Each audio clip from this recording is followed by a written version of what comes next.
que me llames de Don. La verdad es que yo no estoy muy acostumbrado a que me llamen de Don, pero bueno, al final, bueno, somos dones, dentro de lo que cabe en distintos ámbitos. Vale. De lo que os voy a hablar o lo que os vamos a explicar hoy es lo que, tal y como comentó Luis, vamos a hablar un poco de la protección de los intangibles, es decir, el know-how, aquello que es relevante y que nos hace diferentes en el mercado, que muchas veces damos por supuesto de que es nuestro y que nadie nos lo va a copiar y que por tanto ya lo importante es que el negocio funcione, pero sí es importante desde nuestro punto de vista como abogados en el sector de las veces que hemos asesorado a empresas y a clientes en esta materia que lo tengan protegido. Os voy a compartir ahora una pantalla con una presentación. La presentación es bastante escueta y es solo unas líneas maestras para seguir la ponencia. Y bueno, cualquier cosa que necesitéis o cualquier duda que tengáis, no dudéis en preguntar, que para eso estamos. Y si os solucionamos cualquier duda, pues bueno, ya valió la pena la jornada. No voy a usar un lenguaje excesivamente técnico porque entiendo que no es lo apropiado ni lo necesario, sino que lo interesante es que entendáis lo que desde el punto de vista legal se puede hacer para proteger lo que es importante en vuestra empresa y a partir de ahí pues hablamos. Es decir, si es necesario hablar de manera técnica se hablará, pero creo que no creo que este sea el espacio ni tampoco lo más útil para vosotros. Primero voy a compartir la pantalla y si cualquiera de vosotros, si Luis o cualquiera me dice si se está compartiendo, pues Se ve, se ve. vale. Se ve perfectamente, sí. Vale, pues entonces empezamos.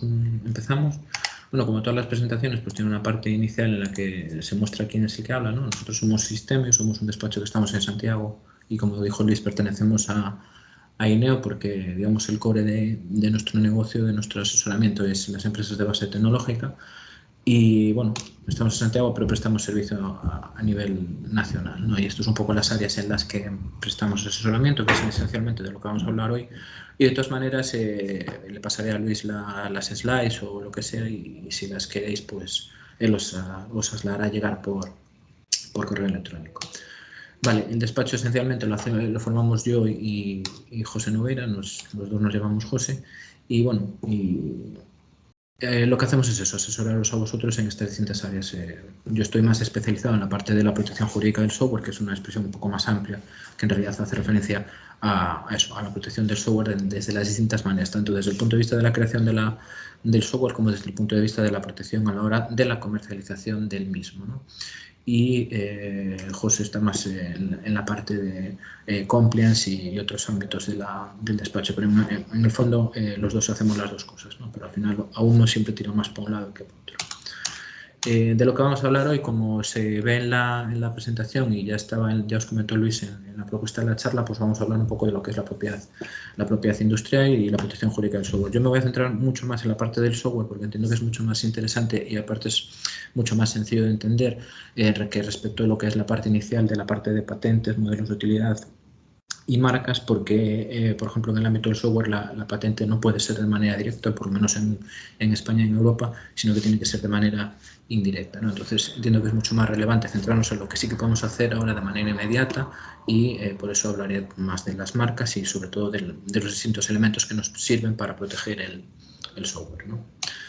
Vale, en relación con los derechos de la propiedad industrial, hay que tener en cuenta la normativa, ¿no? Y la ley de patentes, la ley de marcas, y se puede ver ahí, como pone en la slide, la definición son todas aquellas modificaciones o todos aquellos elementos, son patentables todos aquellos campos de la tecnología o invenciones que sean nuevas y que impliquen una actividad inventiva y sean susceptibles de aplicación industrial, ¿no? Y ahí se explica cada uno de los elementos que forman parte de esta definición. Que sea nueva es que no esté en el estado de la técnica. Por el estado de la técnica es la expresión, es el palabra jurídico que utilizamos para hacer referencia a aquello que no se está demostrado que ya se está siendo utilizado en el mercado. Por tanto, es algo nuevo. La actividad inventiva es que implica que se está utilizando algo de una forma que no es evidente, es decir, por ejemplo, en el momento en que se creó la bombilla, ¿no? Pues eso, ahí se crea un objeto que da lugar a que se pueda obtener luz de manera artificial, ¿vale? Eso es una actividad inventiva. Que tenga aplicación industrial, pues que la pueda utilizar comercialmente o que la pueda utilizar en el ámbito de una empresa y que además suponga eso la modificación del estado de la técnica. La concesión de la patente, pues hay que presentar una solicitud en donde se establecen una serie de requisitos a través de la Oficina Española de Patentes y Marcas. Hay una revisión formal respecto a la documentación y toda la justificación de esos elementos que hacen referencia a que esa actividad sea considerada patentable. Si pasa un primer filtro, después se establece una fase de exposición pública, se pueden presentar oposiciones y finalmente se lleva a cabo la concesión o la denegación de la misma, y la patente dura 20 años de manera improrrogable desde la concesión de la misma.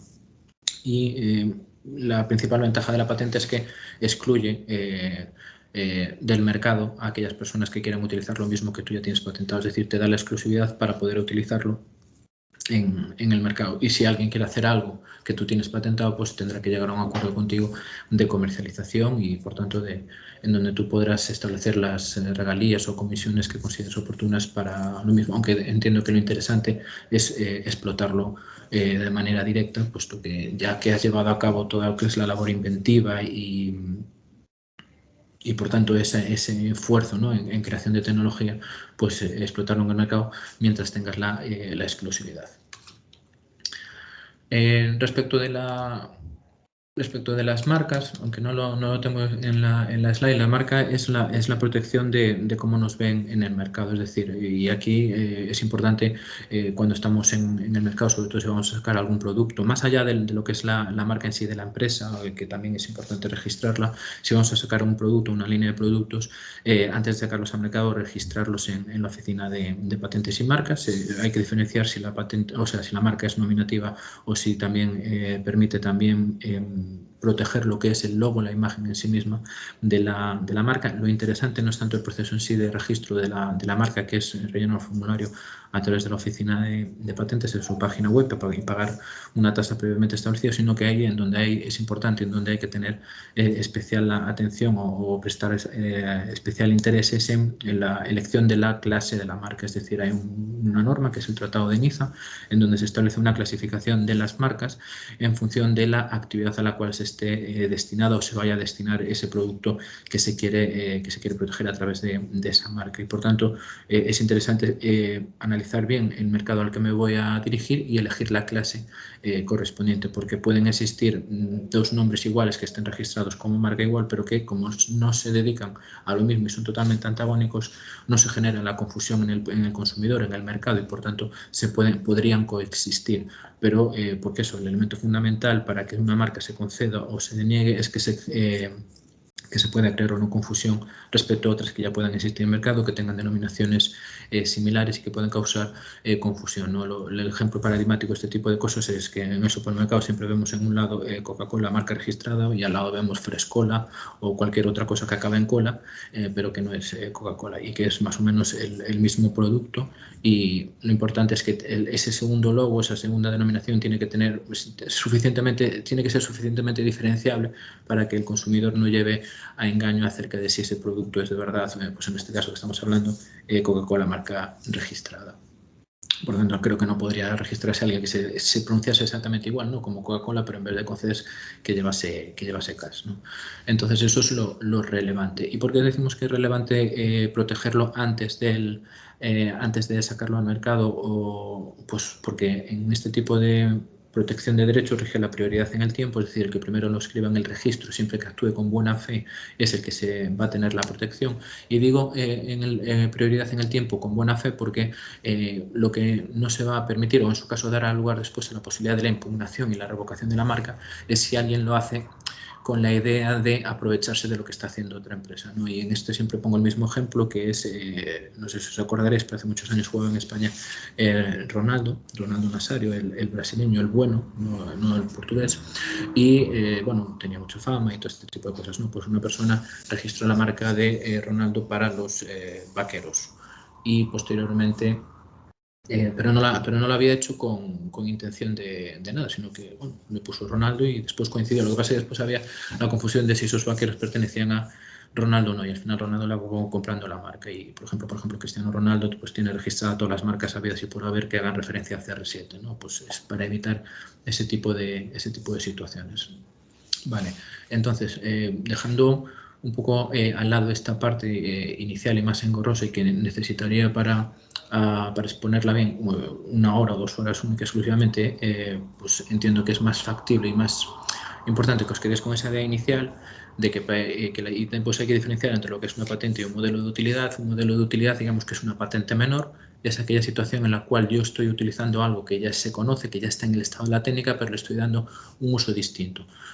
Si volvemos al ejemplo de las bombillas, podría ser un modelo de utilidad, pues yo establezco un procedimiento a través del cual a una bombilla que ya existe, que ya se utiliza en el mercado, le doy una finalidad distinta, como por ejemplo cuando tengan que tienen colores diferentes, ¿no? Establecer un switch, un dispositivo que permita que una bombilla aparentemente normal pues se convierta en una bombilla inteligente, o en su caso pues que pueda poner luces de colores según las circunstancias que yo considero oportunas. Eso podría ser una idea de algo que puede ir por un modelo de utilidad. Y la protección es eso, es una patente menor. Los requisitos son distintos, pero en todo caso tiene que haber, se tiene que acreditar que hay algo nuevo, que se está usando de manera distinta a lo que ya se establecía con anterioridad.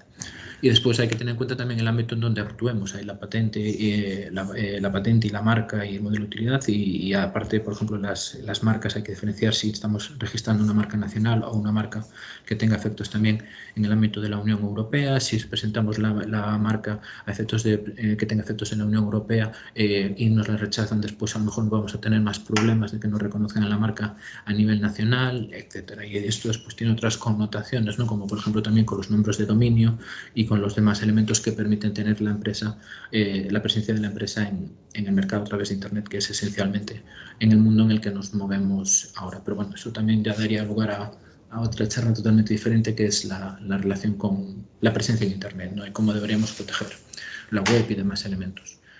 Entonces ahora, si os parece, pasamos a hablar ya de lo que sería la parte de la protección jurídica del software. La protección jurídica del software es una expresión que se utiliza y que tiene un significado muy amplio y abarca muchas cosas, pero en esencia nosotros siempre lo explicamos y lo planteamos desde 2 puntos de vista. Desde el punto de vista primero de la creación del software, es decir, qué puedo hacer yo cuando estoy creando un software que voy a utilizar después como elemento principal o una de las características principales de mi actividad empresarial, normalmente ahora a través de un SaaS.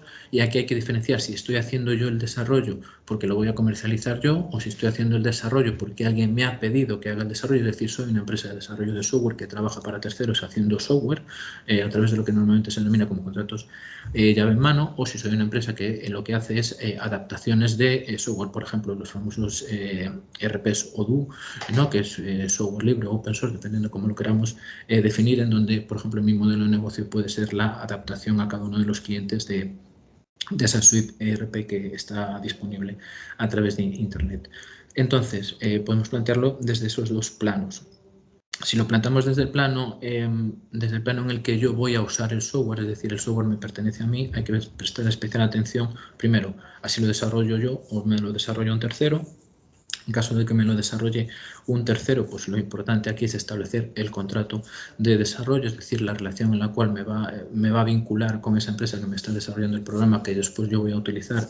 Por un lado, para tener todos los derechos de explotación, así como la cesión de los derechos de autor, que después me va a poder permitir registrarlo en la Oficina de la Propiedad Intelectual para, digamos, tener la fe pública, ¿no? La publicidad oficial de un registro público de que ese software a partir de la fecha de su inscripción me pertenece a mí en exclusiva. Además tengo que tener en cuenta también la relación de la empresa con sus clientes. Esto se regula a través del contrato de prestación de servicios, y aquí hay que diferenciar, aunque ahora yo creo que el 90% del software que se aplica actualmente es un SaaS, es decir, software as a service, es decir, que está en el servidor y se accede a través de credenciales. Y por tanto ahí hay que regular ese contrato SaaS, hay que regular la licencia de usuario final, ¿no? Que en inglés es el EULA, ¿no? Que es el acrónimo de End User License Agreement. Y después hay que ver también si lo estoy desarrollando para mí y lo voy a utilizar después, lo que nosotros denominamos como auditoría legal de licencias de software, porque se basa esencialmente en saber qué componentes de software estoy utilizando para crear ese programa mayor, ese programa definitivo. Todos sabemos que ahora es muy extraño, muy raro que se programe desde cero, es decir, que utilicemos nuestro conocimiento en el desarrollo de software directamente, sin emplear ningún tipo de librerías, frameworks ni porciones de código de open source o software libre que podamos encontrar en el mercado y que vamos a implementar en nuestro producto final, porque esto nos va a ayudar a que el producto se desarrolle antes y que no tenga tantos fallos, porque ya es una porción de código que está testeada por la comunidad y que sabemos que funciona y que cumple las finalidades, y si eso después yo lo voy a implementar en mi producto final, haciendo una especie de rompecabezas con las distintas funcionalidades, si las licencias que rigen cada una de esas porciones de código que yo estoy incorporando a mi proyecto final son acordes con lo que yo después posteriormente quiero establecer como modelo de negocio de mi empresa, ¿no? Y ahí hay que diferenciar fundamentalmente entre el modelo de negocio de software privativo y el modelo de negocio de software libre y open source, ¿no?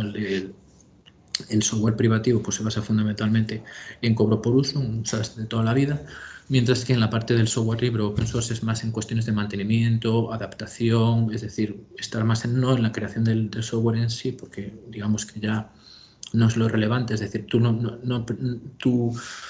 elemento diferenciador, tu know-how principal no es la creación tanto del software, sino el mantenimiento y la adaptación y crear cuestiones específicas o adaptaciones específicas para ese cliente. Y eso es un poco lo que vamos a ver ahora. Empezaremos primero por la parte de las licencias de software y establecer primero qué es, saber qué es una licencia de software y cuáles son las licencias de software más típicas o tradicionales que nos podemos encontrar actualmente y que podemos utilizar o que nos van a afectar más bien desde el punto de vista de la parte de desarrollo. Y esto también es interesante cuando tú le vas a encargar a otra empresa que te desarrolle un software, establecer en las condiciones del contrato que esa persona o esa empresa te garantice que todo el material que está empleando para crear el software a ti, que después te va a entregar a ti porque es el objeto del encargo, pues esa persona lo está haciendo cumpliendo con todos los requisitos que se establecen tanto en las licencias como en demás cuestiones relacionadas con los derechos de propiedad intelectual e industrial, para que tú posteriormente, a la hora de comercializar tu producto, no tengas ningún tipo de problema, y si surge algún tipo de problema, pues que le puedas exigir responsabilidades, ¿no? Porque en el contrato así lo estableció. La definición que se puede establecer más básica de una licencia de software es aquel contrato que regula las condiciones de uso del programa que yo estoy empleando. Todos aceptamos licencias de software, aunque no lo creamos, y a veces, y sobre todo derivado de que ahora todo es un SaaS y todo es directamente ejecutable en Internet o por descargas a través de las apps, muchas veces las licencias de usuario final están mezcladas con los términos y condiciones, ¿no? La famosa casilla está el checkbox de he leído y acepto los términos y condiciones, pues ahí va incluidas las distintas disposiciones de la licencia de uso y donde se establece claramente qué es lo que puedo hacer y lo que no puedo hacer. Por tanto, la licencia nos afecta desde dos puntos de vista. Desde el punto de vista de cómo nosotros establecemos las condiciones para que alguien pueda utilizar nuestro software, y desde el punto de vista de usuario, las condiciones en las cuales nosotros podemos usar el software y qué le podemos reclamar a esa persona que nos está presentando un producto y que lo estamos utilizando, ¿no? Imaginar que os contratáis o contratáis a alguien pues, que os preste el servicio de ERP y después eso no funciona bien, ¿no? Pues ahí hay que ver las condiciones de uso y qué le puedes exigir y qué no le puedes exigir. Y ahí haremos especial referencia a una cláusula que está aquí mencionada abajo, que es la famosa cláusula ASIS o de exención de responsabilidad, o las de no garantía, que no se pueden aplicar de manera directa tal y como están establecidas en las licencias, normalmente las licencias que ya están preconfiguradas, ¿no? Como son, por ejemplo, la GPL, la Apache, la Mozilla, la MIT, la BSD, etcétera, de las que hablaremos ahora, porque están redactadas en el ámbito del derecho anglosajón, en donde la exención de responsabilidad se puede establecer de manera absoluta. Sin embargo, en España y en Europa hay la normativa de consumidores que dice que la exención de responsabilidad no puede ser absoluta. Es decir, yo si pongo en el mercado un producto o un servicio y eso causa algún tipo de daño o perjuicio al usuario del mismo, en cierto modo tengo que responder. Ahí se puede moderar la responsabilidad, pero lo que no se puede establecer por contrato es la exención absoluta. A ver, lo puedes establecer. Otra cosa es que después, en caso de que exista un conflicto y se vaya a un juzgado, tienes la posibilidad de que se considere esa cláusula es abusiva, y si se considera que es abusiva, no se aplica. Y por tanto, te pueden obligar, en caso de que se establezca una resolución judicial en tu contra, a responder por los daños y perjuicios. Por eso, a lo mejor os habéis encontrado en muchas ocasiones que dicen que el límite de la responsabilidad derivada del uso de un determinado software puede estar acotada al coste de los últimos 12 meses de la prestación del servicio. Eso es una cláusula tipo que se suele establecer para limitar este tipo de responsabilidad. Entonces, teniendo un poco en cuenta todo lo que se ha expuesto En relación con las licencias y el tipo de contrato y lo que ya hemos mencionado, en el ámbito de las licencias se pueden diferenciar dos grupos muy importantes, que son las licencias de software libre y las licencias de software privativo. Las licencias de software libre vamos a tener mucho más contacto con ello y le vamos a tener que prestar mucha más atención a ello si somos una empresa que desarrolla software. ¿Por qué? Porque, como hemos dicho anteriormente, es muy raro que actualmente se desarrolle desde cero, sin utilizar ningún tipo de librería o porciones de código o funcionalidades que estén detectadas, o sea, que estén testeadas y que funcionen bien en el mercado, ya sea implementándolas directamente o ya sea mediante llamadas en el código a través de la API o a través de otro tipo de funcionalidades que nos permita incluir funcionalidades en nuestro software, para la redundancia, sin programarlas directamente, ¿no? Esto estoy pensando, por ejemplo, en los botones con JavaScript en las plataformas web, ¿no? Que muchas veces las llamadas se hacen sin estar incluidas en el propio esquema, ¿no? en el propio código de la plataforma web, ¿no? Entonces, el software libre se basa fundamentalmente en lo que se llaman las 4 libertades del software libre, que fue formulada en su momento por Stallman, ¿no? Que es el representante de la Free Software Foundation, o digamos uno de las personas más relevantes en el ámbito del software libre, que tiene 4 características fundamentales, ¿no? Que son las libertades 0 a 0, 1, 2 y 3, ¿no? Que son que yo puedo utilizar el software de la manera en que lo considero oportuno, algo que va en contra totalmente de lo establecido en las licencias de software privativo, que dice que tú usas el software de la manera que yo te permito que lo utilices. Otra de las características del software libre es que yo puedo acceder al código fuente, puedo estudiar el programa, puedo modificarlo, puedo hacer con él lo que considero oportuno, y esto también choca con lo que se establece en las licencias de software privativo, en donde se prohíbe terminantemente el acceso al código fuente, porque normalmente yo te lo voy a dar en forma de código objeto o ejecutable o compilable, compilado, como lo queréis llamar, y te voy a establecer que en ningún caso puedes acceder al mismo, es decir, no puedes hacer la descompilación, es decir, no puedes saber cómo está programado el software que te estoy produciendo. Pues bien, esa es una de las características esenciales del software libre. Además, se establece la posibilidad de la redistribución de ese propio software que yo te estoy entregando a ti, y lo puedo hacer de manera gratuita o cobrando, ¿no? Y aquí es en donde entran los modelos de negocio de las empresas de software libre, que esencialmente se basan en el mantenimiento, ¿no? El ejemplo paradigmático de empresas de éxito de software libre es Red Hat, que fue adquirida por Microsoft hace unos años, y que se basa en el mantenimiento. Es decir, tú es Linux y si tú quieres usar su plataforma tienes que pagar, y si pagas, pues ellos lo que te dan son los mantenimientos, ¿no? Tienen después una versión gratuita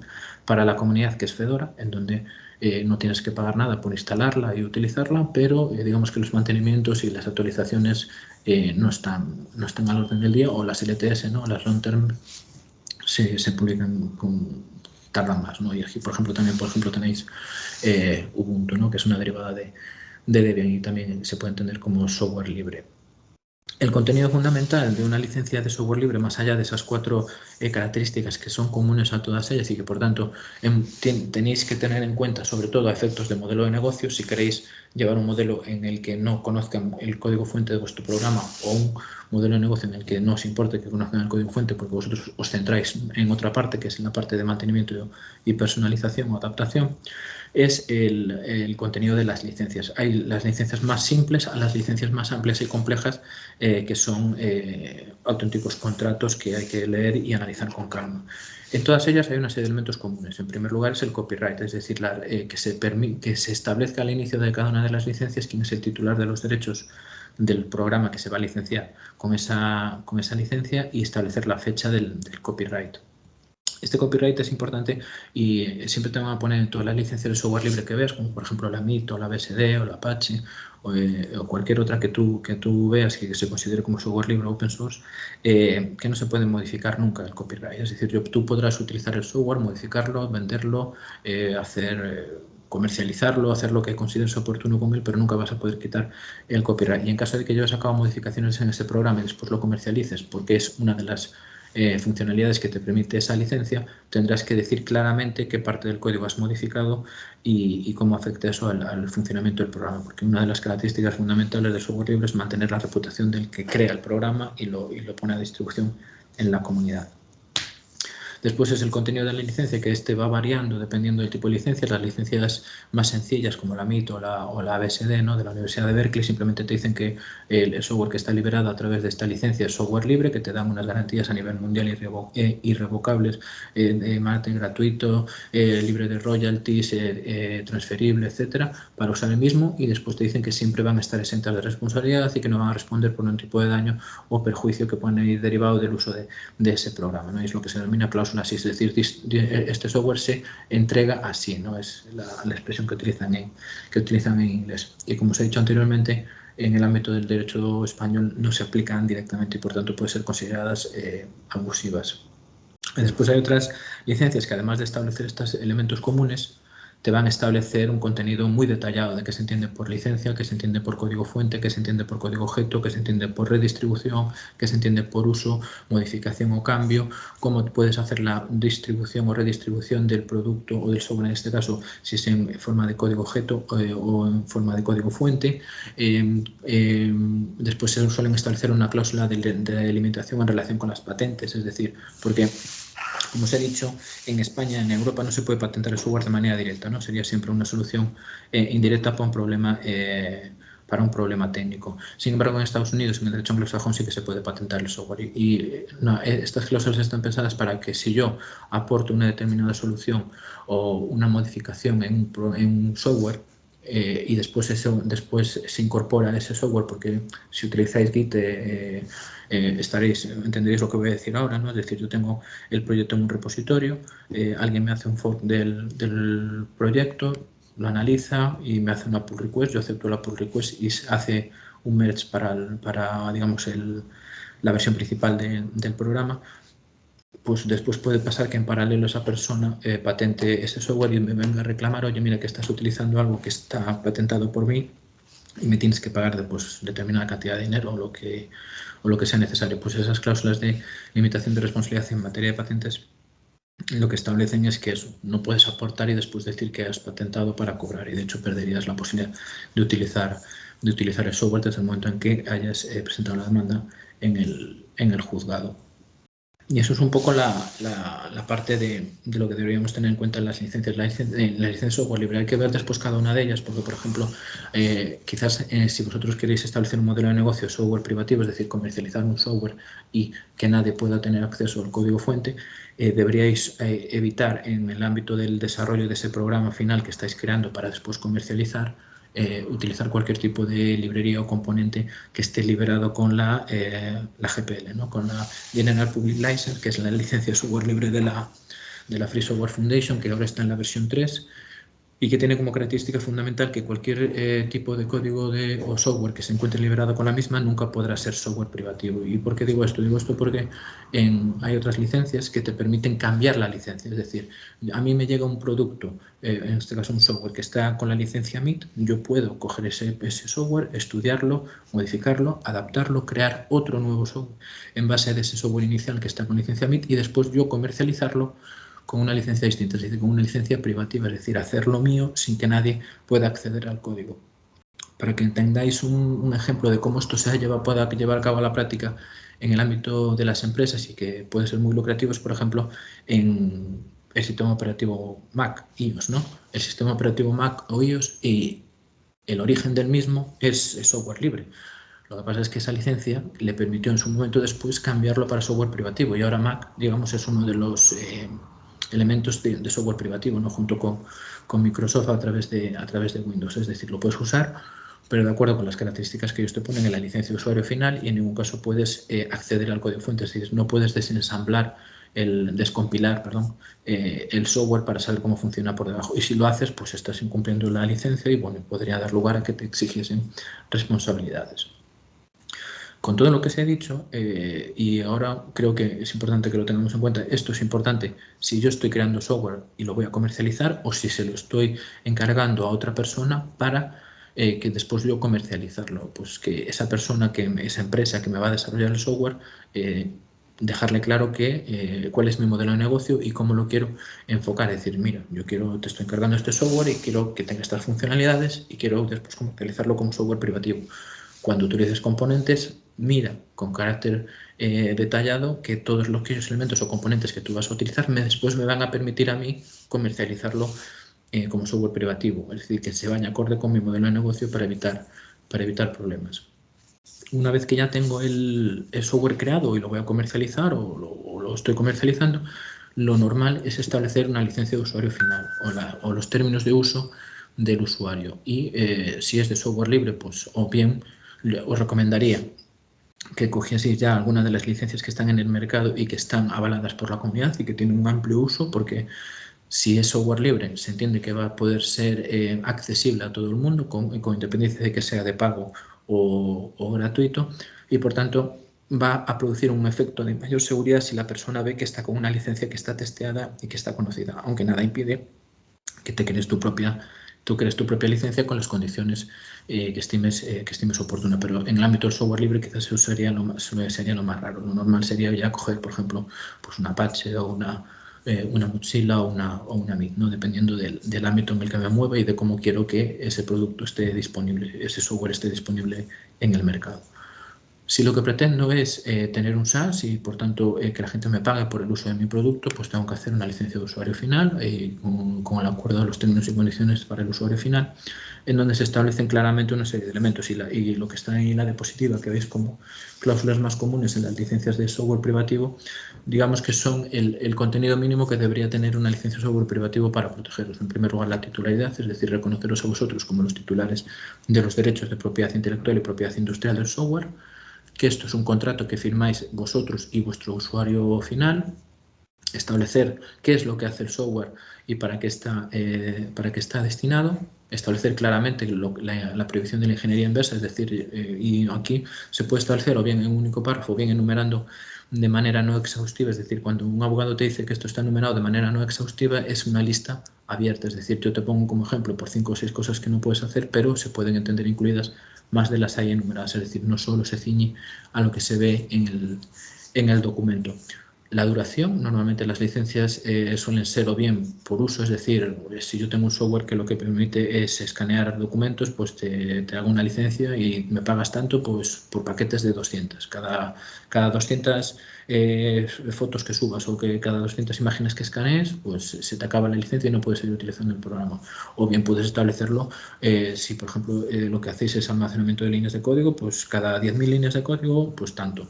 O lo que sea, es decir, de acuerdo con nuestro modelo, se establece la duración, el pago, etcétera, y también la posibilidad de la suspensión de acceso al uso del software en caso de que haya cualquier tipo de problema respecto al pago. Y además aquí lo que sí es importante es establecer y que es la exención de cualquier tipo de responsabilidad en caso de que tú no me pagues, yo te corto el acceso al software y eso a ti te genera un perjuicio en el ámbito del desarrollo de tu actividad profesional, ¿no? Por ejemplo, imaginaos que yo comercializo un software ERP de gestión de empresa en pago por uso, un cliente no me paga durante 2 meses, le he advertido varias veces, oye, mira que está pendiente de pago esto, si en 15 días no me pagas, pues te cortamos el acceso. Esa persona le cortas el acceso, no puede gestionar su negocio y después te reclama los daños y perjuicios derivados de la inactividad de su actividad, ¿no? Y aquí utilizarán los palabras de daño emergente o lucro cesante, dependiendo el daño emergente es aquello que se puede acreditar que dejó de ganar, daño emergente y lucro cesante, es decir, lo que dejó de ganar y aquello que era la expectativa que iba a ganar, y te metes en un fregado de saber si tienes que pagar eso o no. Pues si en el contrato se establece claramente, oye, si tú no me pagas, yo te advierto, te doy plazo para solucionarlo, no lo solucionas, te corto el acceso y no me puedes reclamar en ningún tipo de responsabilidad por esta materia, pues no te puedes reclamar por esa responsabilidad. Digamos, ahí nos cubrimos en ese tipo de problemas. Después, dependiendo del software y teniendo en cuenta y de manera colateral con la normativa de protección de datos, pues tienes que decir si tú vas a recopilar datos y si vas a rastrear datos. Por ejemplo, ¿cómo puedo rastrear datos? Pues en esto que comentaba antes del pago por uso, es decir, si el precio, si el modelo de negocio va por cada una de las llamadas que haga la API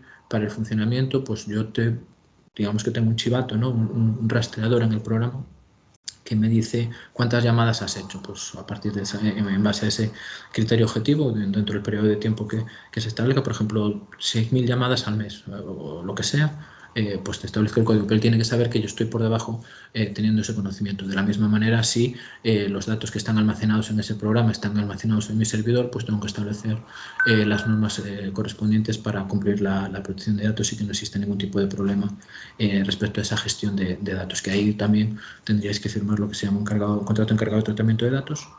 Pero bueno, esto es una cosa que excede de lo que es la charla hoy. Y después, fundamentalmente, también lo que sería el derecho aplicable y los litigios. Aquí hay que diferenciar si estamos en B2B o B2C, es decir, si estamos haciendo negocios con otras empresas o si estamos haciendo negocios con cliente final o particular o que puede entenderse como consumidor. Si estamos con cliente final o consumidor, pues lo normal, y así lo establece la legislación, es que el lugar en donde nos vayamos a pelear en los juzgados sea el domicilio del consumidor. Y si es B2B, podéis establecer, pactar lo que se llama la sumisión expresa al lugar en donde consideréis oportuno. Si estáis vosotros redactando el contrato, pues evidentemente lo pondríais en vuestro domicilio. Y esto, digamos, sería un poco la estructura general de lo que sería una licencia de carácter privativo para la explotación de un producto que es, digamos, la esencia o el core de mi negocio. Y eso os protegería a la hora de la comercialización y también respecto al usuario final. Ahora vamos a ver si los otros aspectos de la protección, que es el registro del software. Como os he dicho antes, el software no se puede patentar en España de manera directa, solo se puede patentar de manera indirecta como una solución técnica para un problema técnico. Se deriva así de lo establecido en la legislación. ¿Qué ejemplos hay de posibilidad de patentar de software en España y en Europa? Yo siempre pongo los mismos ejemplos. Es, por ejemplo, el software que gestiona el navegador de a bordo de un coche.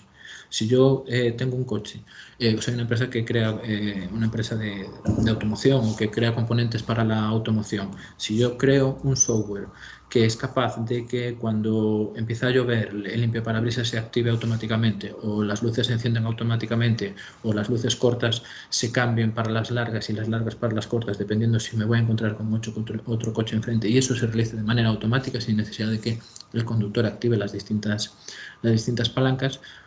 Eso se podría patentar si digamos, el elemento físico, es decir, el hardware, es patentable. Es decir, ese navegador de a bordo, si nadie lo ha establecido o nadie lo ha patentado inicialmente, pues yo lo podría patentar todo el componente, es decir, los elementos físicos que permiten que se hagan esas funciones, como el software que permite que eso funcione correctamente. Pues ahí sí que podría patentar el software. Pero si no es de esa manera, no se puede patentar directamente las líneas de código. No se pueden patentar directamente las líneas de código porque podemos llegar a la misma solución dos personas que estemos programando sin que ninguna de ellas conozca la existencia de la otra y, por tanto, sin que ninguna de ellas haya robado o haya intentado aprovecharse de lo que ha hecho otra persona, ¿no? Yo puedo estar desarrollando aquí, otra persona puede estar desarrollando en Portugal o en Madrid o en donde sea y llegar a la misma solución, incluso con las mismas líneas de código, empleando las mismas funciones y estableciendo un código exactamente igual. Es muy difícil que ocurra, pero técnicamente puede ocurrir, y por eso no se establece la posibilidad de patentar las líneas de código.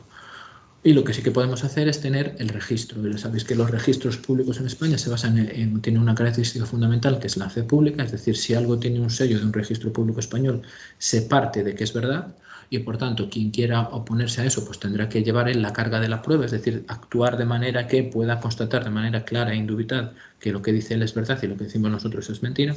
Y si nosotros tenemos una certificación, una publicación en el registro que dice que ese software está registrado a nuestro favor desde día tal, pues desde ese día tal se establece esa presunción que los latinos denominaban juris tantum, es decir, que cabe prueba en contrario, pero que en principio se tiene por válida en los registros. Y el registro se hace en la Oficina de la Propiedad Intelectual. Es un órgano estatal que tiene sedes o delegaciones en las distintas comunidades autónomas. Y ahí os dice, de acuerdo con lo que os he mencionado anteriormente, en el artículo 101 de la Ley de Propiedad Intelectual, que los derechos sobre los programas de ordenador, así como sus sucesivas versiones y los programas derivados, podrán ser objeto de inscripción en el registro de la propiedad intelectual, y en el reglamento se establecen los requisitos para llevar a cabo la inscripción. Como vemos, pone así como los programas de ordenador, así como sus sucesivas versiones y los programas derivados.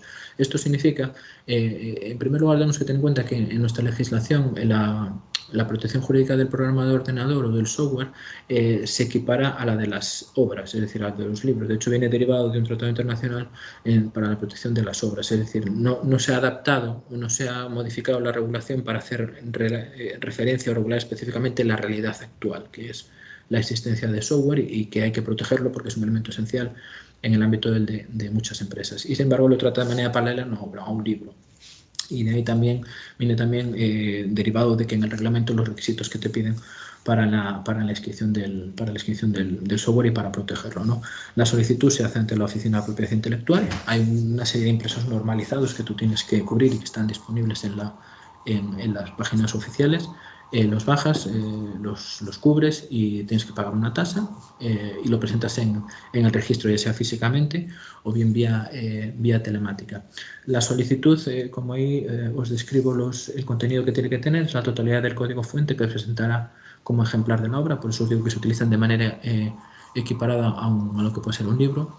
Esto es importante por lo que mencionaba antes en el artículo 101, cuando hace referencia a sucesivas versiones y a programas derivados, por cuanto que si modificamos el programa hasta un punto que pueda entenderse que es un nuevo programa o que tiene funcionalidades nuevas, habría que realizar un nuevo registro de esa nueva versión. Es como cuando en un libro hago una nueva edición, pero conteniendo material que no estaba antes, o traduciéndolo a otro idioma, o estableciendo algún elemento que haga que no sea exactamente el mismo libro, sino que sea otro libro. Y lo mismo si hago una versión derivada de esa obra, pues tendría que llevar a cabo.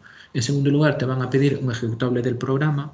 Es decir, que tú presentes en un CD-ROM o una llave USB una versión ejecutable del programa para que esa persona pueda ejecutarlo y verlo y que de verdad funciona. Sin embargo, ahora, como la inmensa mayoría de los programas de ordenador son SaaS y están alojados en servidor, digamos que no se puede presentar físicamente ese ejecutable. Entonces, por nuestra experiencia, lo que admiten es que se presente un informe en donde tú expliques la tecnología y por qué no puedes presentar un ejecutable como tal, sino el informe en el que le digas, oye, mira, pues esto es un programa que se encuentra en cloud, está en un servidor, ataca a un servidor y por tanto no te puedo presentar código fuente, y además de eso establecer los enlaces para que él directamente pueda entrar o acceder al software y ver que de verdad existe. Pero lo que sí es impepinable y tienes que presentar sí o sí es una copia del código fuente. Además hay que presentar un diagrama de flujos, es decir, en donde se establezca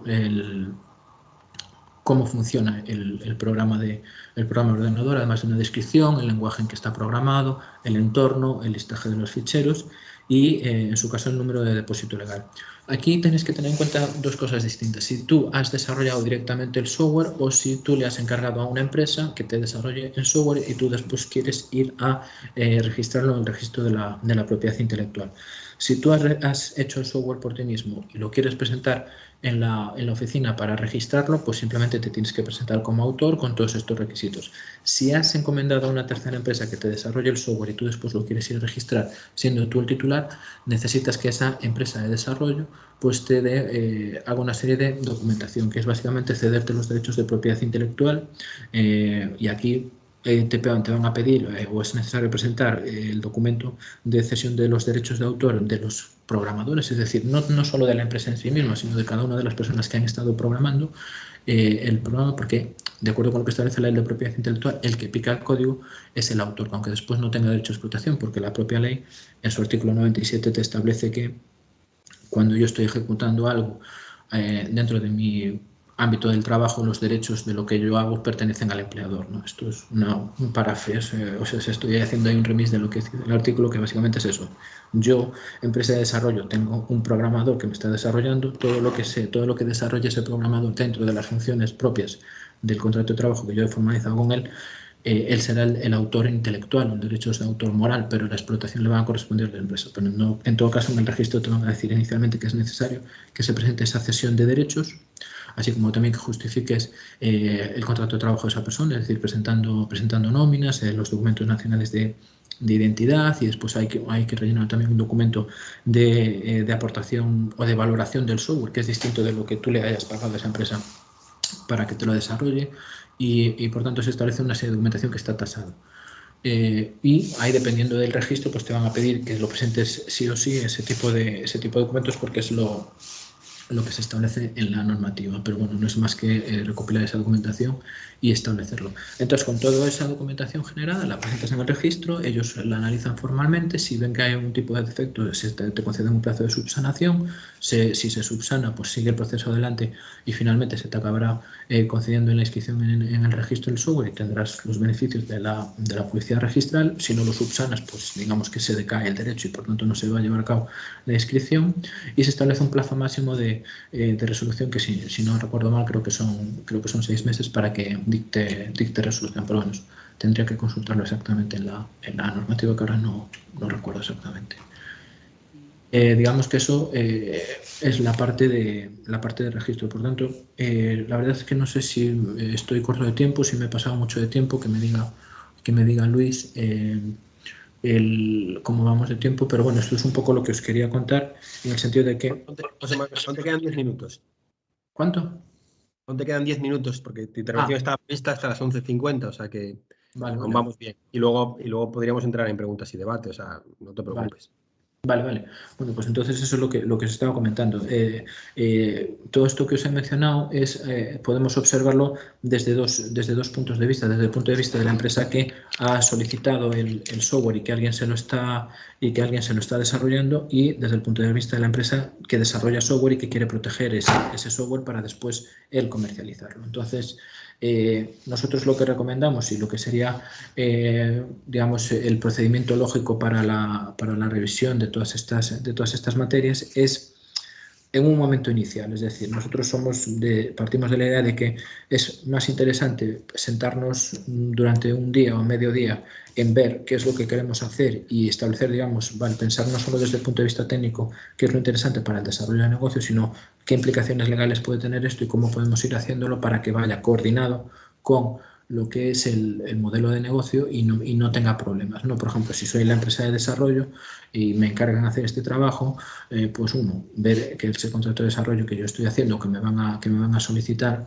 sea acorde con los requisitos, con las condiciones que se establezcan, y sobre todo hacer también desde el punto de vista de que yo le encargo a otro que me haga un software, que ese software después sea acorde con lo que yo quiero comercializar. Y ahí en ese punto es muy importante la auditoría de las licencias, es decir, saber preguntarle al desarrollador qué tecnología va a utilizar y qué va a utilizar o qué está utilizando, analizar cada una de esas librerías, ver las licencias de cada una de las librerías, ver si son compatibles o si son incompatibles, sobre todo con mi modelo de negocio, porque si no, después me puedo encontrar con problemas importantes. Nosotros, por ejemplo, sin revelar datos ni nada, sí asesoramos a una empresa en la que le querían comprar un software y ella no estaba muy dispuesta para venderlo, pero después le sacaron a colación como elemento de presión en la negociación: oye, que mira, que hemos obtenido una copia de tu software y vemos que has utilizado tecnología y tiene licencias que son incompatibles y por tanto esto no lo puedes comercializar de esta manera porque no sé qué, porque no sé cuándo. Entonces nos podemos encontrar con situaciones en las cuales nos llevan a un problema, o incluso que el propio titular de los derechos de ese software que estoy utilizando se presente ante nosotros y nos diga: oye, no estás cumpliendo con esto, retíralo o compénsame económicamente o de cualquier otra manera, ¿no? Y imaginaros lo que sería la pérdida, o incluso en tiempo también. En este sentido, os voy a contar una anécdota que es real y que pasó así, en relación con la importancia de las licencias y el modelo de negocio, para que lo tengamos claro. Había una empresa alemana de desarrollo de neveras inteligentes. Entonces, en la puerta de esa nevera tenía una pantalla táctil, y en esa pantalla táctil pues se establecía la posibilidad de que los usuarios, conectando la nevera, es decir, el IoT conectando la nevera a Internet, pudiese realizar de manera más o menos automatizada la compra de productos. Entonces tú le decías a la nevera: pues mira, cuando tenga menos de una docena de huevos en la bandeja, pues haz un pedido al supermercado. O cuando tenga menos de 3 botes de leche o menos de 4 botellas de agua o lo que sea, o 12 yogures, haz la compra. Y eso se establecía a través de una pantalla táctil, y esa pantalla táctil estaba desarrollada con tecnología que estaba liberada a través de React. React es una tecnología de JavaScript y tal que nos permite este tipo de funcionalidades, y esa React estaba licenciado o disponible en el mercado, digámoslo así, con una licencia de software libre que te permitía hacer todo este tipo de cosas sin ningún problema. ¿Qué pasa? Que después Riad fue adquirida por Facebook. Y Facebook introdujo una modificación en la versión de la licencia de Riad en donde establecía que, sí, seguía siendo software libre siempre que la actividad que desarrollases como ese software no fuese incompatible con el modelo de negocio de Facebook. Entonces te planteas el problema de que quién te dice a ti que Facebook dentro de 3 años no te va a permitir hacer la compra a través del panel de tu cuenta de usuario y tal. Entonces, esa empresa alemana, viendo el problema que se le venía encima, paró el desarrollo, cambió todo y quitó todos los elementos que estaban de esos componentes que estaban en red con la pérdida de dinero que eso supone, ¿no? Que es casi un año de desarrollo y paró todo.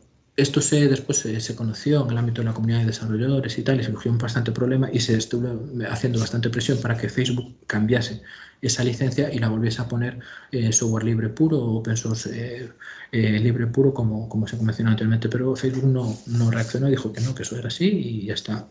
Y al final se cambió eso, pero no porque la comunidad o los desarrolladores lo dijesen, sino porque la Fundación Apache, la Apache Software Foundation, que es una de las fundaciones más importantes, o que tiene mayor relevancia en el ámbito de la tecnología, sobre todo porque la mayoría de los servidores funcionan con Apache, puso en la lista negra de licencias a Riad. Es decir, le dijo a Facebook, bueno, si no cambias esto, pues te ponemos en nuestra lista negra y no vamos a utilizarte ni vamos a recomendar a nadie que te utilice. Entonces, ante esa situación de presión, Facebook sí que cedió y cambió la licencia otra vez. Lo que pasa es que ahora nos encontramos con todo aquello que esté desarrollado bajo la vigencia de esa licencia en ese inter de tiempo en el que Facebook la convirtió, digamos, más o menos en privativa, a que se volvió a cambiar.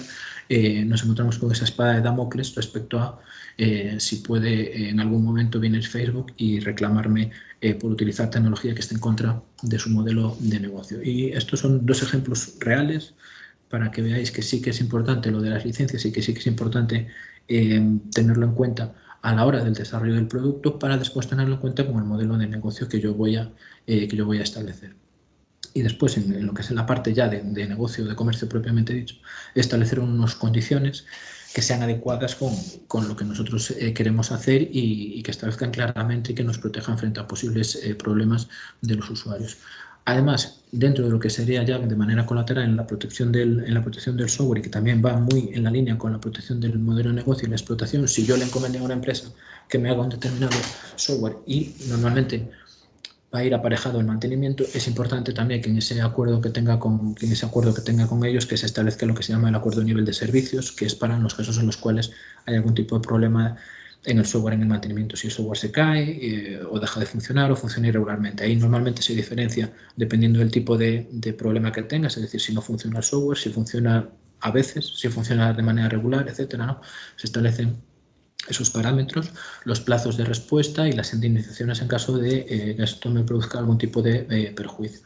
Eso es lo vemos desde el punto de vista de la persona que ha contratado. Si lo vemos desde el punto de vista de la persona que ha desarrollado, pues también establecerá ese acuerdo de nivel de servicios intentando hacerlo más adecuado a su propia infraestructura. Por eso no firméis contratos o no hagáis contratos en donde ponéis la típica cláusula de que la empresa X cuenta con la tecnología y los recursos y los medios necesarios para la prestación del servicio sin ningún tipo de problema, y a veces eso os puede generar una situación de paro técnico en el sentido de que no veis la capacidad para responder ante las posibles exigencias que puedan venir. Entonces, por eso os digo que la parte del software y la protección jurídica del software y de lo que hago con él hay que verlo desde dos puntos de vista. Desde el punto de vista del que lo crea y desde el punto de vista del que lo compra para después él comercializarlo o le encarga el desarrollo para que otra persona, otra empresa después lo comercialice. Y después, paralelamente a todo esto, pues lo que hemos dicho al inicio de la exposición, que es la protección de la marca y de cómo nos ven en el mercado, y también, en su caso, ver si lo podemos incluir dentro de una patente o en un modelo de utilidad, teniendo en cuenta esas precisiones que os he comentado, ¿no? En el sentido de que es más restrictivo y tiene que ir siempre de manera complementaria a la parte que sí es patentable o la parte que sí es objeto de modelo de utilidad. Y con esto creo que hemos hecho un repaso así un poco amplio y genérico a lo que sería cómo puedo proteger y cómo me puede afectar el software, ya sea porque yo lo desarrollo o sea porque es objeto de comercialización dentro de mi ámbito profesional. Y sin más, ahora sí, Luis, creo que hemos terminado y, bueno, cualquier tipo de pregunta o lo que sea, pues aquí estoy. Muy bien. Pues muchas gracias por toda la información. Sí que es cierto que ha sido mucha información para digerir, ¿no? En este poco espacio. Lo bueno es que, como decíamos antes, va a estar grabada esta presentación y además nos vas a facilitar, nos decías antes, la PPT, por lo cual podemos luego revisarlo en otro momento con más calma y cualquier duda que pueda surgir, pues yo les invito a los asistentes a que se pongan en contacto contigo, José.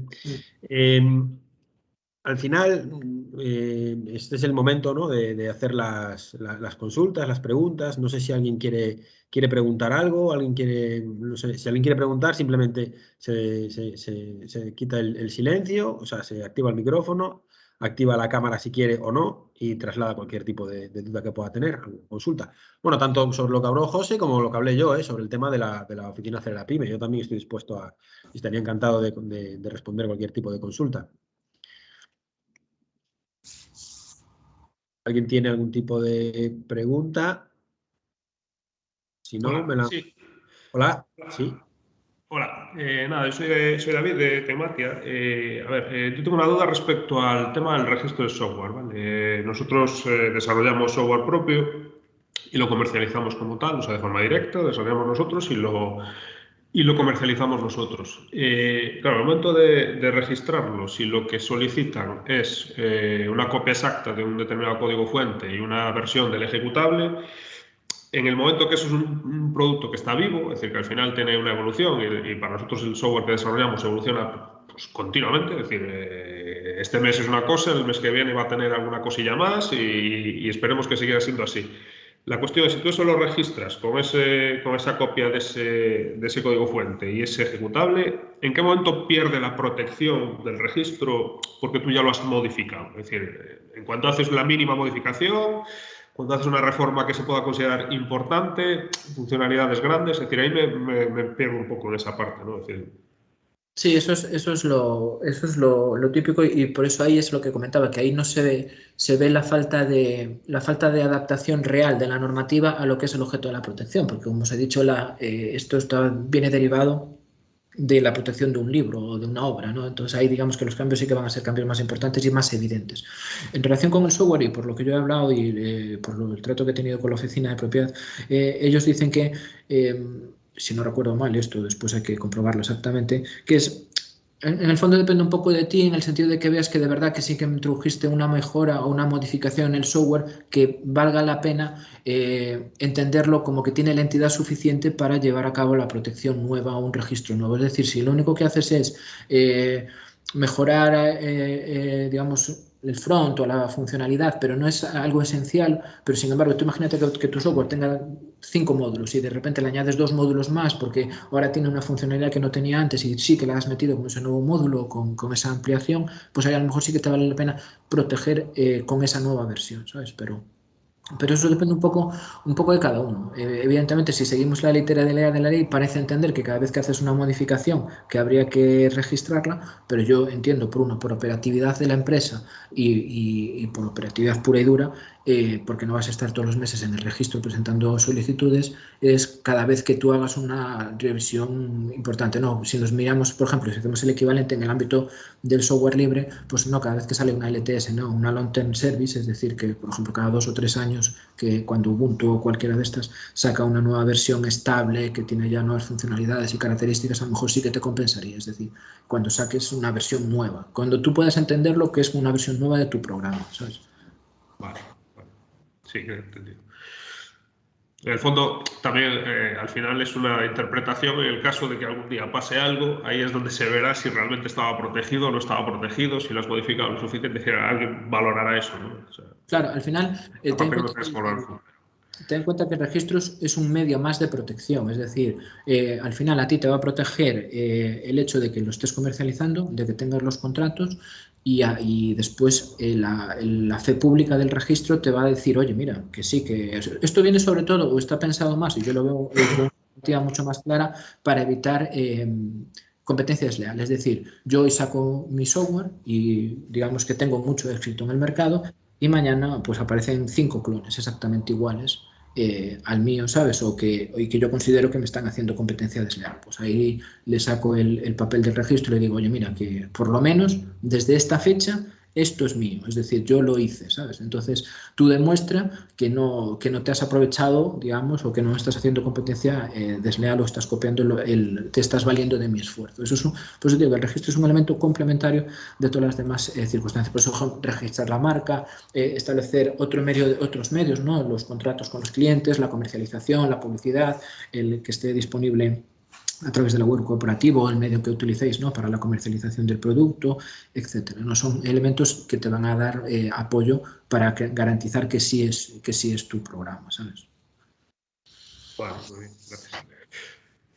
Al final, como ves, el mundo del derecho y de la protección si algún abogado, y esto lo digo a título propio, si hay algún abogado técnico o jurídico en la sala que me perdone, si algún abogado te dice esta es la verdad absoluta y con esto vas a muerte, salvo muy pocas cosas, eso es verdad, porque al final todo es interpretable y ten en cuenta que al final, en caso de conflicto, siempre vamos a ir a un tercero imparcial, ¿no? Que es el juez, y hasta ahora los jueces, los conocimientos en el ámbito técnico no están a la orden de las exigencias del mercado, porque su labor digamos, está en otro plano, está en el plano más jurídico puro, pero al final se mezcla todo, ¿sabes? Entonces, también hay la labor del perito, en su caso, explicándole las cosas, sería lo adecuado, pero bueno, al final es interpretable todo. Sí. Vale, gracias. Muchas gracias. ¿Alguna otra duda? ¿Alguna otra consulta?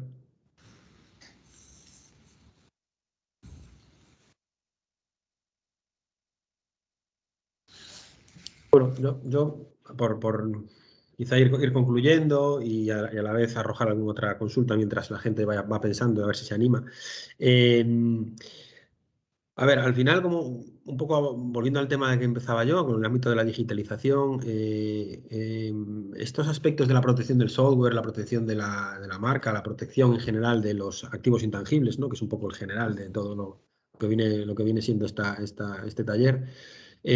Cada vez van a estar más a la orden del día de todas las empresas, porque no, ¿sabes? Ya no son solo específicos de empresas que desarrollan o empresas que tienen igual una patente, sino que al final la base de casi todas las empresas es tecnológica. O sea, estamos todo el día utilizando tecnologías. Entonces, yo quería preguntarte, ¿cuáles son tus principios, o sea, tu cliente más, o sea, tu tipo de cliente más diferente a los que podemos pensar? Es decir, yo puedo pensar que una empresa que se dedica al desarrollo de software, pues puede ser un cliente tipo tuyo, una empresa que, yo que sé, pues eso, que se dedica a temas de propiedad industrial o de marcas, etcétera, también puede ser cliente tuyo. Pero ¿qué tipo de clientes tú, por ejemplo, o no te esperabas, o tú entiendes que el público en general puede entender que no tiene ese tipo de problemática de protección de los intangibles y sin embargo sí que está generando cierto problema? Lo digo para un poco abrir el espectro un poco. A ver, como consecuencia del COVID se ha visto un cambio bastante importante y digamos que la parte de acelerar la comercialización y funcionar a través de Internet o con los medios tecnológicos, digamos que ha crecido un 2000%, por decir un número, en el sentido, y tú lo conocerás a través de INEO y la propia realidad, no todo el mundo lo conoce, y por tanto ha volcado, digamos que ese profesional que antes tenía su ámbito de actuación físico en su zona, que dice, bueno, pues la pandemia no me permite trabajar o me limitan, pues voy a dar el salto a Internet o utilizar nuevas tecnologías o transformarme digitalmente o ver cómo puedo hacer que la tecnología, que las herramientas que hay, me ayuden en el mercado. Por eso hubo un incremento muy importante en el ámbito del comercio electrónico, que creo que también va a ser una de las ponencias que vais a dar posteriormente, en donde se refleja, ¿sabes?, la necesidad de asesoramiento respecto a el desarrollo web y sobre todo después la parte legal del desarrollo de la tienda online, porque al final una tienda online no es lo mismo que la tienda física y tiene sus requisitos, pero muchas veces por necesidad o por desconocimiento nos tiramos a montar una tienda online sin pensarlo. Y aquí he de decir una cosa, y un poco al hilo que me decías, hay que tener mucho cuidado con el proveedor de servicios que cojamos, en el que nos den todo en 2 clics de manera gratis y de manera instantánea, porque después puede ser que te agarren la parte que es más importante para ti, que normalmente es el nombre comercial y es la marca. Es decir, hay proveedores de servicios que te dicen, oye, mira, date de alta con nosotros te hacemos la web, te hacemos el marketing digital, te hacemos todo, las redes sociales, tú no tienes que hacer nada, nos pagas una cuota muy básica al mes, te hacemos una tienda, te posicionamos, bueno, te ponen en el mundo. Y sin embargo, después, cuando quieres cambiar de proveedor, te encuentras con la posibilidad de que, oye, es que la marca está registrada por ellos. Es que el dominio de tu página web que ahora funciona y que te está dando cierto nivel está registrado por ellos y no puedes recuperarle eso o tienes que pagarles. Entonces, ahí parece que no, y es la última cosa en la que piensas, pero si vas a dar el salto a Internet tienes que tener en cuenta que todo lo que sea tu presencia en Internet tiene que estar controlada por ti. Es decir, la marca tiene que estar registrada por ti, aunque el trámite lo haga otra persona, pues por facilidad de expertise o por lo que sea.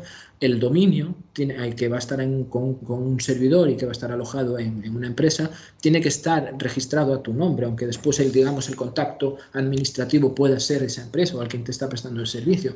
Y esa mala praxis la hemos visto en varias ocasiones y clientes que te vayas que son muy relevantes y que dices tú, ostras, y ahora ¿cómo lo salvamos? Y lo salvamos es o negociando de manera muy dura con esas empresas o esperando a que se caduquen los plazos del dominio y en ese instante darle al clic y volver a adquirir el dominio y dices tú, vale, ¿y eso por qué es? Por la mala praxis de la empresa, que al final es evidente que es una mala praxis, de que ellos no te están diciendo en ningún momento de que eso lo van a registrar a su nombre o contratar a su nombre y que después no te lo van a dar, eso es evidente. Pero otra es la falta de conocimiento en el sentido de que, vale, yo también soy esa empresa, yo también soy lo que se ve en la web, ¿sabes? Igual que no le encomendarías a nadie que te haga las licencias para tu tienda física que no seas tú y tú vas a ver el papel y el recibo tiene que venir a tu nombre y tal, ¿no? Pues ese tipo de que dices que está totalmente alejado del mundo tecnológico, pero que la realidad nos implica o nos aboca, ¿no? Y por ejemplo, en eso es brutal y sobre todo ves el disgusto en la empresa, ¿sabes? Que dices tú, joder, pues ahora me quedé sin dominio y sabes que posicionar un dominio ahora es muy, muy complicado. Sí. No, y todo el esfuerzo que además igual has realizado para posicionarlo de una manera, en los posicionamientos SEO, SEM y demás, que al final se te pierde. Pues sí, es una buena reflexión. No, y aparte y sobre todo, digamos, ahora ya hablando así un poco más de conciencia social, atacan o se valen de la situación de estrés, ¿no? En que se encuentran ese cliente potencial, que al final es un nicho de mercado, ¿no? Aquel que no tiene conocimientos de tecnología, quiere que el proceso sea lo más sencillo posible, es decir, hazme la web con lo esencial para que funcione bien y tal, y dicen, vale, tú dime que sí a todo, y después cuando haya problemas te presento mi documento de 15 páginas en donde veas que me has dado el control absoluto sobre tu marca, ¿no? Y eso es complicado después de arreglarlo. Bueno, ¿alguna otra duda, otra consulta? Si no, lo dejamos aquí. En todo caso, invitando, como dije al principio, a contactar conmigo o con José para cualquier otra duda que igual tengáis un poquito más particular y que no queráis trasladar aquí en un foro más abierto, ¿no? Que a veces las consultas, bueno, pues tienen que tener cierto carácter privado. Pues nada más. Entonces, José, muchas gracias por tu tiempo, muchas gracias por esta explicación, esta exposición, que fue muy didáctica, la verdad. Yo siempre que te escucho siempre aprendo cosas porque, bueno, además este tipo de cuestiones, las normativas y demás, siempre está en continuo movimiento, porque al final la tecnología también está en continuo movimiento, por lo cual es importante estar actualizado. Y agradecer también la presencia a las 13 personas que estamos aquí ahora reunidas y bueno, decirles, como decía antes, que estén atentos a los próximos talleres porque entendemos que van a ser igual, por lo menos igual de interesantes que este. Pues nada, hasta aquí hemos llegado. Muchas gracias a todos y un saludo. Buen Bueno, día. hasta luego. Chao. Gracias, chao, chao. ¿No?